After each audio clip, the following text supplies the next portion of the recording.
ظاہر ہے جب مسلک علیحدہ ہیں، فرقہ علیحدہ ہے، سوچ علیحدہ ہے، تو ایک جیسا تو نہیں سوچتے، ہر آدمی ایک اپنے انداز سے سوچتا ہے، اجتہاد ان کا اپنا ہے، منبع ان کا اپنا ہے، دلیل ان کی اپنی ہے، اور وہ علیحدہ سوچتے ہیں۔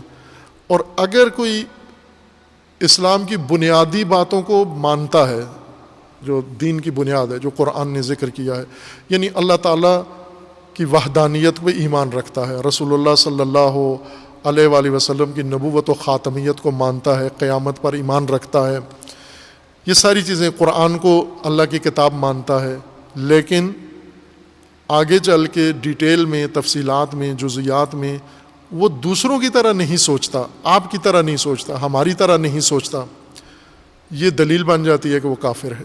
اور یہی سب سے زیادہ بری حرکت ہے جو مسلمانوں کے اندر یہ قباحت پیدا ہوئی ہے، تکفیر والی، کہ جو ہماری طرح نہیں سوچتا، اختلاف رائے رکھتا ہے، یہ کافر ہے۔ یہ ایک لعنت ہے مسلمانوں کے لیے، نامعقول ترین کام ہے، غیر علمی کام ہے، غیر انسانی کام ہے، غیر اسلامی کام ہے، یہ غیر ایمانی کام ہے۔ وہ اہل قبلہ ہے، وہ اللہ کو مانتا ہے، وہ کلمہ پڑھتا ہے، وہ لا الہ الا اللہ محمد رسول اللہ مانتا ہے، وہ یہ کافی ہے، بس اس سے آگے اب کفر کہاں سے نکال کے لے آئے اس کا؟ اللہ کو بھی مانتا ہے، رسول اللہ کو بھی مانتا ہے، قیامت کو بھی مانتا ہے، قرآن کو بھی مانتا ہے، پھر بھی کافر ہے۔ اب کس کا کافر ہے؟ اب کافر ہے تمہارے نظریے کا کافر ہے، تمہاری بات نہیں مانتا، تمہاری طرح سوچتا نہیں ہے۔ اختلاف رائے تکفیر کی دلیل نہیں ہے۔ اختلاف رائے اچھی چیز ہے، اگر علمی ہو، اگر عالمانہ ہو، اگر عامیانہ ہو، اگر یہ جاہلانہ ہو، پھر یہ جھگڑا بن جاتا ہے، فرقہ واریت بن جاتی ہے۔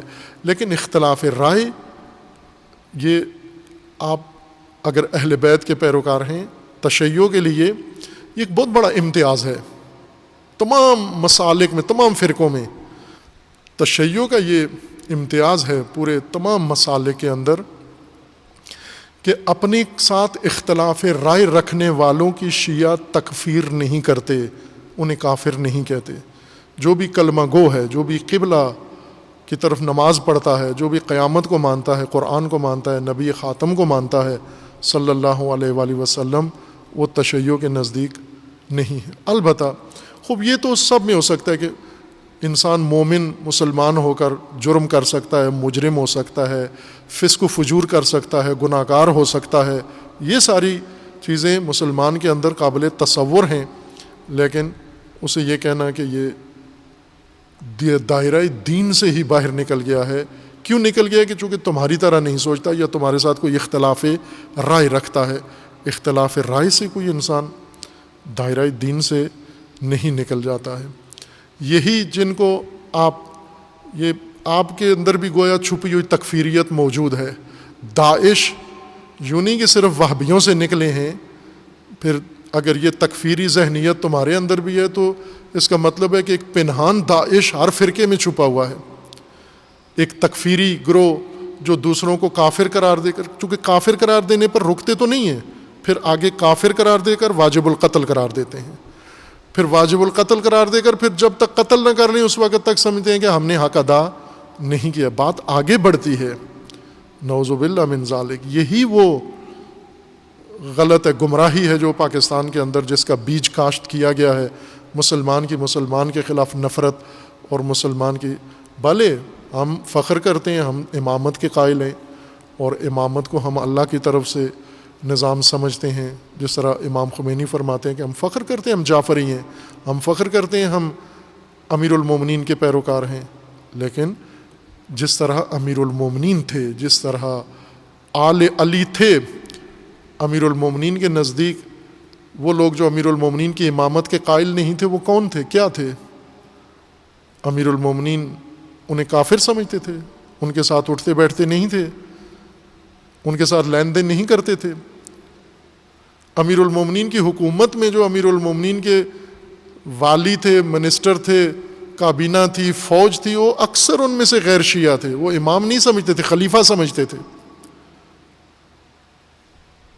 لیکن یہی لوگ جو امامت کے بارے میں اپنی ایک رائے رکھتے ہیں، اپنی ایک سوچ رکھتے ہیں، یا شبہ ہے یا جو بھی ہے، بالآخر مسئلہ امامت جس طرح تشیع میں ہے اس طرح سے ان کے ہاں واضح نہیں ہے، تو آپ پیش کرو نا، امامت کو کھول کے پیش کرو. جب دنیا سنتی ہے، آج پڑھتی ہے، مانتی ہے کہ آپ دلائل اپنے پیش کرو. آپ کیا پیش کرتے ہو؟ ایک مخبوط الحواس آدمی اٹھا کے، یہ میڈیا شرارت اور شیطنت کر رہا ہے آج کل، ایک مخبوط الحواس انسان،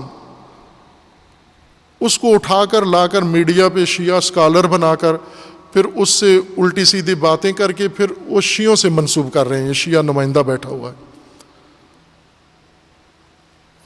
اس کے بجائے آپ دیکھو کہ یہ لوگ اہل بیت علیہ السلام کے لیے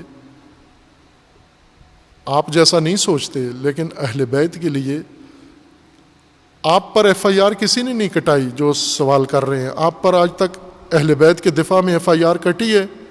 مرزا محمد علی پر کٹی ہے. آپ کو کسی نے آج تک نہیں کہا وہ تہمت و فوش جو طارق جمیل صاحب نے سنی ہے، کس جرم میں سنی ہے؟ علی و آل علی کے دفاع کی وجہ سے سنی ہے.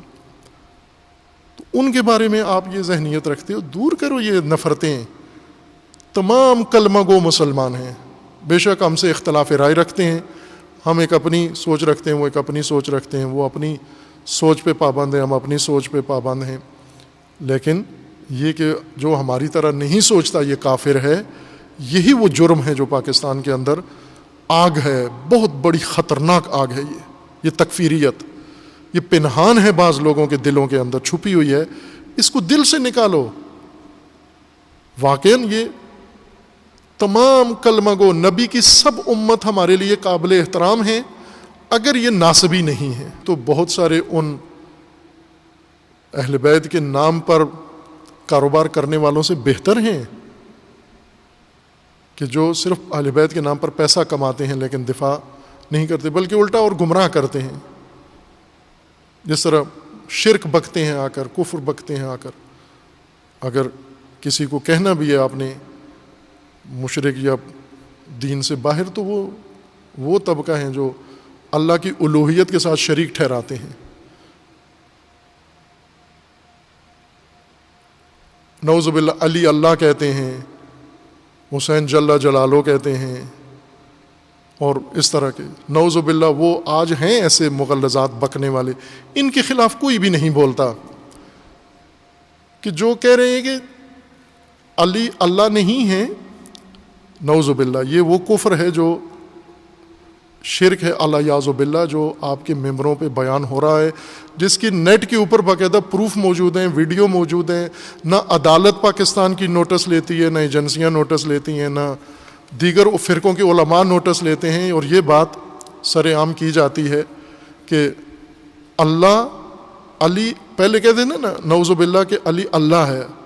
اب کیا کہا ہے کہ نہ، علی نہیں ہے اللہ، اللہ تو ذوالجناح ہے، ذوالجناح اللہ ہے، علی تو مافوق ہے. یہ باتیں عام کر کے چلا بھی جاتا ہے، نعرے لے کے، پیسے لے کے، فیس لے کے. وہ نہیں ہیں مشرک کافر. اور جو آپ سے اختلاف رائے رکھتے ہیں انہیں آپ کافر کہو گے. یہ خطرناک تکفیریت ہے، یہ نہیں ہونی چاہیے. اور تشیع کا دامن پاک ہے الحمدللہ. اس سے آپ علماء، موجودہ مراجع کرام جو ایک سند ہیں آپ کے دین کی، تشیع کی، جتنے فقہا ہیں سب کے سب تمام اہل سنت کلمہ گو کو مسلمان سمجھتے ہیں. ان کو خصوصاً رہبر معظم اور ان کے ساتھ تعامل کو، ان کے ساتھ معاملات کو جائز بلکہ لازمی سمجھتے ہیں. آپ ان کے بیانات سمجھیں. جتنے موجودہ، جتنے مراجع زندہ اس وقت ہیں، پچھلے بھی ایسے ہی ہیں، نہ یہ کہ جو نہیں ہیں ابھی، وہ بھی ایسے ہی، وہ بھی ایسے ہی ہیں جو موجودہ مراجع کرام ہیں. امام خمینی کا تو یوں فرمانا تھا کہ جو شیعہ اور سنی میں اختلافات کو ہوا دیتا ہے وہ نہ شیعہ ہے نہ سنی ہے.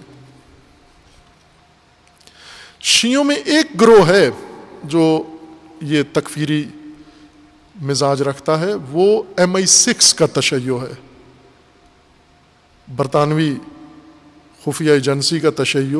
یہ کرتے ہیں، اہل سنت کی توہین بھی کرتے ہیں، مقدسات کے بارے میں. اور جہاں جہاں یہ کرتے ہیں شیعہ علماء، شیعہ مراجع، شیعہ رہبر، سب سے بڑھ کر MI6 کو رسوا کرنے والے اور ان کے مقابلے میں ماہزارائی رہبر معظم نے کی ہے۔ اب یہ وہ حقائق ہیں جو دنیا کو بتانا چاہیے، ہمیں اپنی، ہماری موجودہ نسل کو، ہماری قوم کو بھی پتہ ہونا چاہیے، شیعہ کو بھی پتہ ہونا چاہیے کہ وہ شیعہ کے زمرے میں نہ سمجھیں۔ ہر مخبوط الحواس جو بھی آ کے کہہ دے تو اس کو تشیع سے نہ منسوب کیا جائے۔ تشیع جو تشیع کے مستند مراجع کہتے ہیں، علماء کہتے ہیں، فقہا کہتے ہیں، جو تشیع کی کتب میں جو مطالب درج ہیں، جو تشیع کی تفاسیر میں ہیں، مستند تفاسیر میں، اور جو تشیع کی فقہ میں فتاویٰ ہیں، یہ تشیع ہے۔ باقی کاروباری طبقہ جو کچھ کہتا ہے وہ تشیع کے کھاتے میں شمار نہیں ہوتا۔ جس طرح کہ سنیوں کے نام پر بہت سارے لوگ ہیں ناسبیت پھیلاتے ہیں، تو اس کو تسنن میں نہ درج کریں کہ سنی دشمن اہل بیت نہیں ہوتا، سنی اتفاقاً محب اہل بیت۔ میں نے ابھی درس میں بھی کہا ہے کہ ائمہ اہل سنت ایسے بہت سارے جید علماء جنہوں نے جیلیں دیکھی ہیں، زندانوں میں گئے ہیں، کوڑے کھائے ہیں اہل بیت کی تعریف کی وجہ سے، اور ہمارے زمانے میں بھی یہ نمونے موجود ہیں، ہمارے ملک میں اسی طرح اور دنیا کے اندر بھی اس طرح کی شخصیات موجود ہیں۔ اب یہ آپ ان کو اہل بیت کا پیروکار سمجھو۔ ٹھیک ہے، اختلاف رائے رکھتے ہیں، ہمیں اختلاف رائے تحمل کرنا چاہیے۔ آپ اگر آپ سے اگر رائے میں کوئی مخالف نہیں ہے، آپ اس کو نعوذ باللہ تکفیر کرو گے تو آپ بھی تو ان کے نہیں ہو متفق ان کی آراء سے، آپ بھی اختلاف رائے ان سے رکھتے ہو، تو پھر آپ بھی کافر ہو جائیں گے۔ پھر ٹھیک کہتے ہیں وہ آپ کو کافر، چونکہ آپ اختلاف رائے رکھتے ہو ان سے۔